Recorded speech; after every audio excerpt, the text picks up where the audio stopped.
പുലർച്ചെ 2 മണിയോടുകൂടിയാണ് ഈ വിവരങ്ങൾ പുറത്തേക്ക് വരുന്നത്. ചൂരൽമല, വയനാട്ടിലെ ചൂരൽമലയിൽ ഉരുൾപൊട്ടൽ ഉണ്ടാകുന്നു.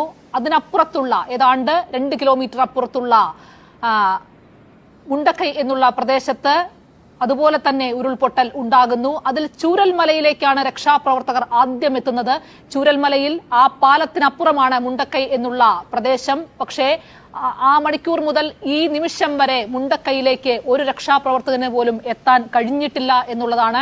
നിലവിൽ 19 മരണമാണ് സ്ഥിരീകരിച്ചിരിക്കുന്നത്. അത് ചൂരൽമലയുടെ പല പ്രദേശങ്ങളിൽ നിന്നുള്ള മരണം സ്ഥിരീകരിച്ചിട്ടുണ്ട്. അതുപോലെ തന്നെ ഈ ചാലിയാർ പുഴ വഴി മലപ്പുറത്തെ പോത്തുകൽ ആ പ്രദേശത്ത് നിന്ന് അവിടെ നിന്നുള്ള ആളുകൾ ഈ പുഴയിലൂടെ ഒഴുകി വരുന്ന കുത്തിയൊലിച്ചെത്തുന്ന ഈ പുഴയിൽ നിന്ന് മൃതദേഹാവശിഷ്ടങ്ങളും മൃതദേഹവും ഒക്കെ കണ്ടെത്തിയിട്ടുണ്ട്. അങ്ങനെ ഇതുവരെ നമുക്കറിയാവുന്നത് 19 മരണമാണ്. കുട്ടികളടക്കമുള്ള ആളുകളുണ്ട്. അതിനപ്പുറത്തേക്ക് മരണസംഖ്യ പോയിരിക്കാനുള്ള സാധ്യതകളുണ്ട്. കാരണം എന്താണ് ഈ മുണ്ടക്കൈ എന്ന പ്രദേശത്ത് സംഭവിച്ചിരിക്കുന്നത് എന്ന കാര്യത്തിൽ ഒരു വിവരങ്ങളും പുറത്തേക്ക് വന്നിട്ടില്ല. ഇന്നിപ്പോൾ രാവിലെ മുതൽ ഈ രക്ഷാപ്രവർത്തനം മുഴുവൻ NDRFന്റെയും അതുപോലെ നാട്ടുകാരുടെയും ഒക്കെ രക്ഷാപ്രവർത്തനം മുഴുവൻ കേന്ദ്രീകരിക്കുന്നത് ചൂരൽമല എന്നുള്ള പ്രദേശത്താണ്. ആ പ്രദേശത്തിന്റെ തന്നെ പല ഭാഗങ്ങളിലായി ഇതുപോലെ ഒറ്റപ്പെട്ട പ്രദേശങ്ങളുണ്ട്.